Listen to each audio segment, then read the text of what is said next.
Say sadhu, sadhu, sadhu. So, dear Dharma friends, when it comes to Buddha's teaching, today we have a lot of informations and a lot of facilities to learn the teachings. But at the same time, you have to remember the teacher is not here that much important. The message is the most important part when it comes to Buddha's teaching. So you have to look what is the message that you look for and how far you try to understand it. And you have to be very careful when it comes to the Buddha's message. You cannot understand it the way you want. You cannot explain it the way you want. So then you have to look, when it comes to Buddha's teaching, what is the Buddha himself really that he mean by teaching the Dharma? Because when it comes to Buddhism today, there are many parts in Buddhism. As a culture, as a tradition, and as education, as a lifestyle, and as a religion, and even as a kind of economy, politics. These different ways, this all the categories, then try to hold and claim this is the best, this is what we need, like that way. So out of this all, then you have a great challenge today to see exactly what is the real message of the Buddha's teaching. Because in case if you don't get it from the bottom line, sometimes you go with the face value and then you don't see. Then you go with something else. Another thing is, whatever available there, that is one risk. Another thing is the ourselves, from our mental formations, from our defilements, can create a teaching. See how that new religions come every day with the different ideas. And already thousand years ago, it already kicked out of the society, but still, then again, these things come. So when we look like that way, we see more, rather than we go forward sometimes in society, deeper with the spirituality, sometimes we go backward. Because thousand years ago, the idea that people rejected from the society, took away from the society, and how it come back again as new religions. You look everywhere, it happening. So how it come like that way then? Because the people themselves, sometimes they create things. And when it comes to their own self-centered mind, self-important ideas, and sometimes it happened to any religion. It is just not only Buddhism. Look at the people have their own gods. And sometimes people have their own Bible. People have their own Tripitaka. The Tripitaka is there, but they explain it the way they want. In the Bible, the same. The Bible, they have the Bible, but people sometimes come with their own interpretation. In the Quran also the same. It is there, but sometimes some people come and they explain it the way they want. And they so like that. There are some, there are some Muslims, they kill the Quran, they burn the Quran. And there are some Christians, they kill the Bible, they burn the Bible. And there are some Buddhists, they kill the Tripitaka or they burn the Tripitaka through their ideas. It happens everywhere. So then you have responsibility in any religion. Look what is the main purpose was. Go to the bottom line and see, rather than just go with the face value or just go with the words or just go with the people. So especially forget about other, but when it comes to Buddha's teaching, it's nothing to do with the teacher. But as a follower, you must focus to the message. Look the message, what you really hear and what you really want. So when it comes to that, the most important part in the bottom line, the message of the Buddha's teaching is the self-realization. No one can challenge for that. And no one can cover up that. So then you have to look, are you trying to get that message, or are you trying to hear that message, or you want to something else? Self-realization, who you are. What is this life? Then how you happening like this way? How you exist like this way? When you experience something, what does that mean? When you mention the self or the I am, what does that mean? Do you understand it yourself? So maybe you say, I want that. Okay, you go and research and do a lot of experiment regarding whatever that you want. But have you ever thought that the I, who need that? The person need? Have you ever that had any idea about the mechanism of the condition of that person? So recognizing deeply the what is this life and how this is happening, that is the main purpose of the Buddha's teaching, self-realization. So for that, then you have to look in day-to-day life, whatever the practice you do, whatever the things you, is that try to take you to that, the main purpose. If not, why you do this? You have to understand it is okay to do it, but you have to know why you're doing it. Because then it is will help for you to, when the day come, it will help for you to get out of it, if you know the reason.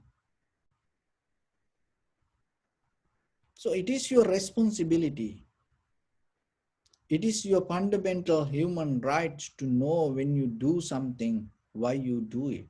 Forget about the self-realization.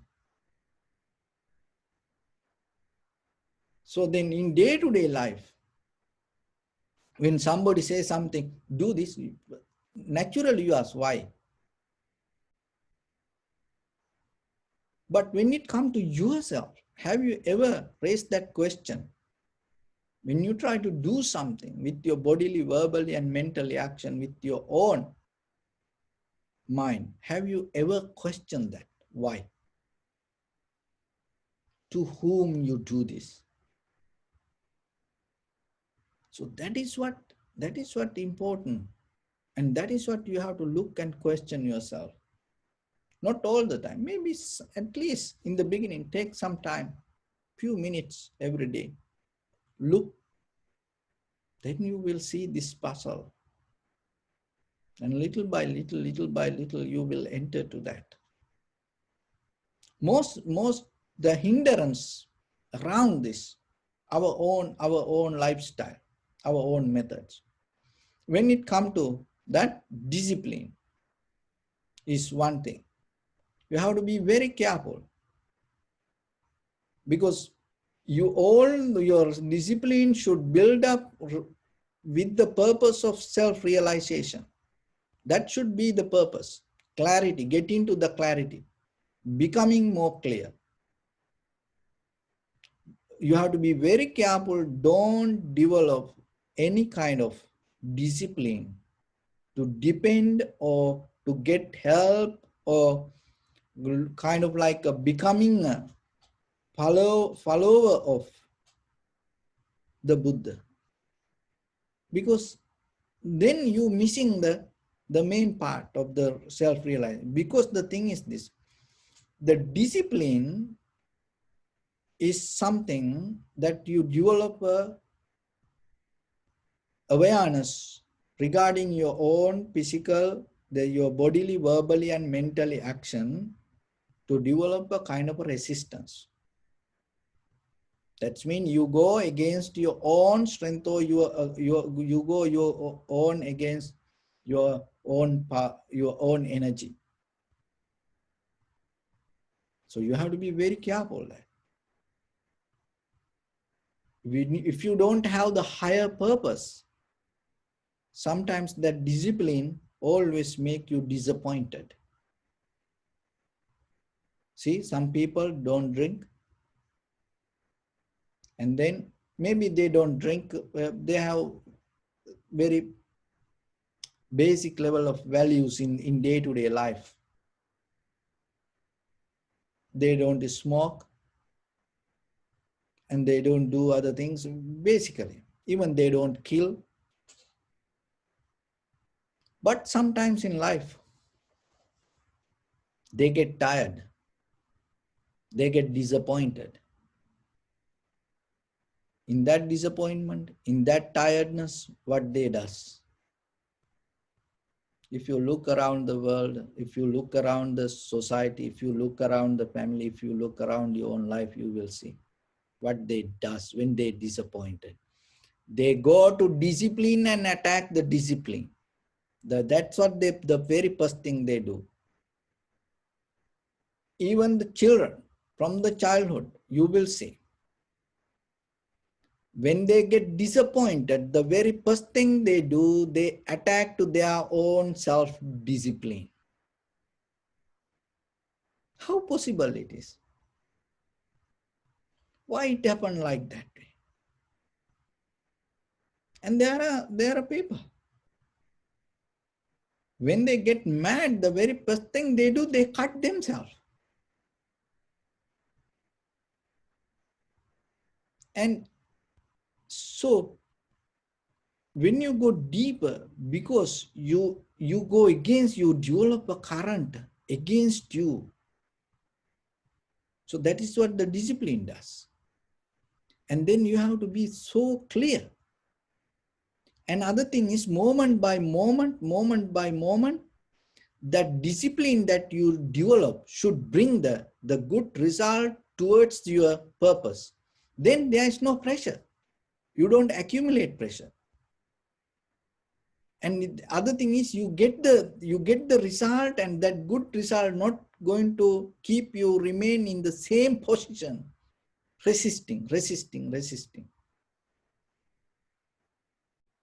So it's like a business.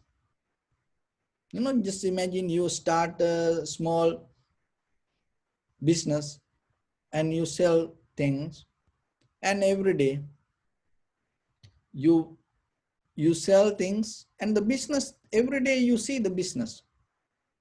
But if you just sell the same thing every day and same price every day, and you get the same kind of money every day, and you don't develop, you don't increase that, and you don't get any profit out of the business end of the day, but you just sell it, but you cover just your all the expenses, that's it, no profit. What will happen? You keep doing for a few days. If there is no profit, what will happen to that business? As example, you put $1,000 for the business, end of the day, you get the 1,000. Every day you put the $1,000, you get the $1,000. What will happen? You get disappointed. Why? Because no profit. So the discipline also same, because you invest in your life. And then you have to get the benefit out of it. If there is no benefit out of your discipline, you're going to get tired, and one day you're going to attack to that your own discipline. So be careful. So then you have to look. And the important thing is, why we not getting the result out of discipline. Nothing wrong with the discipline. There's nothing wrong with the anything else. Maybe you yourself not recognize really what you want. That's why. Because if you really see what you want, 100% once you become very clear.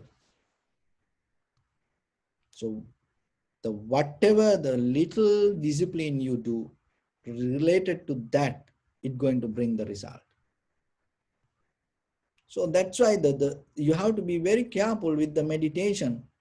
What the Buddha's main purpose was, self-realization. Keep that focus, keep that focus. So otherwise, Buddha never mentioned you to have a very good discipline life and stay calm, relax, and you become kind of like a little animal. You don't disturb to anybody. So you become kind of like a turtle, work so slowly, and without harming to anything. They are a kind of like a people worship that. If you walk like a turtle, and the one put at one time is slow and slow, so slow. People say sadhu, sadhu, sadhu, but they don't know inside their head.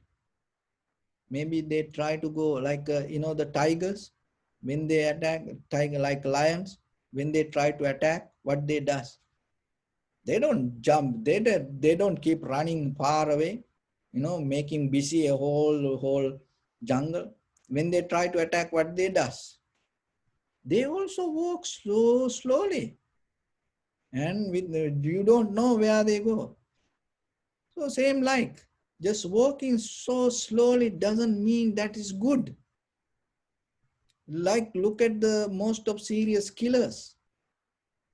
Before that other people find out they are killers, they all nice, good people.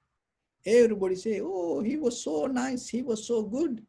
We didn't know he planning this, that, like that way.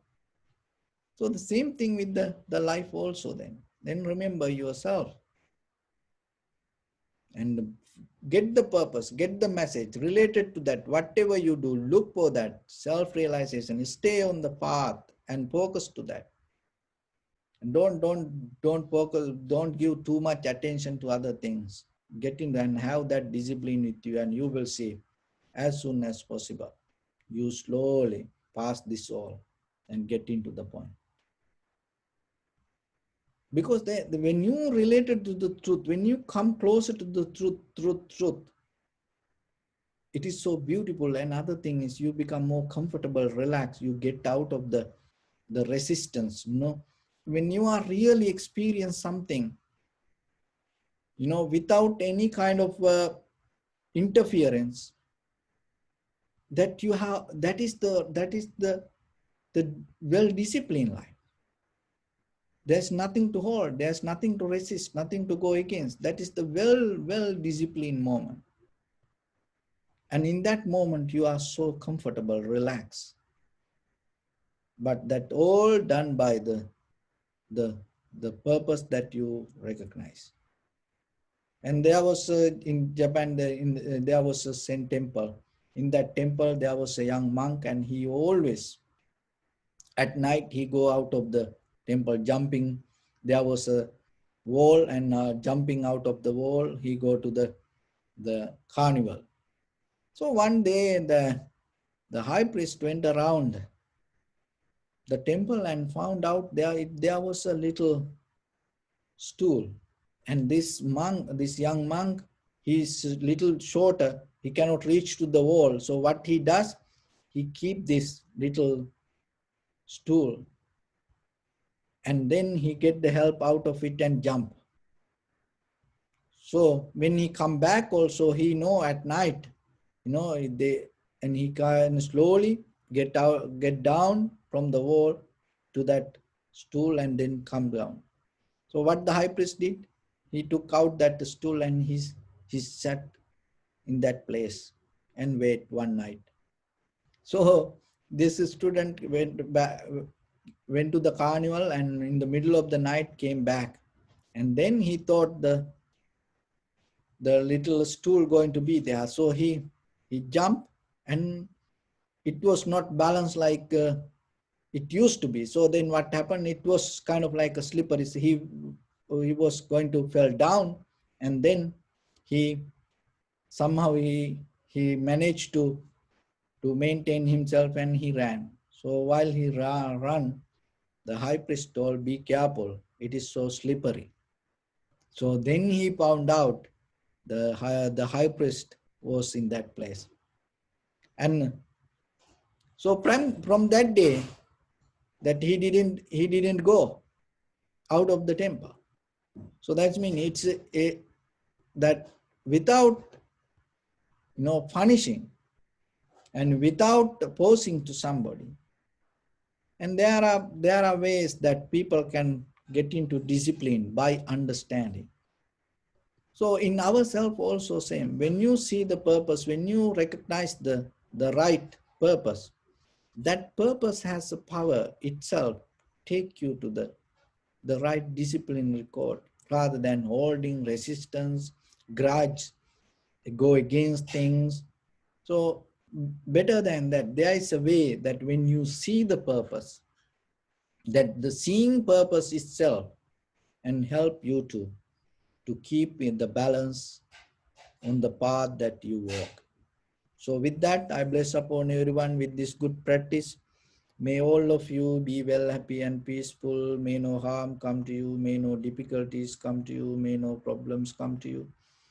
May you also have the patience, courage, understanding and determination to meet and overcome inevitable difficulties in your life. During this time period, may everyone stay healthy and safe. And finally, may all of you attain supreme bliss of Nibbana. Sabbityo vajjantu sabbarogo vinassatu mate bhavatvantarayo sukhi digayuko bhava.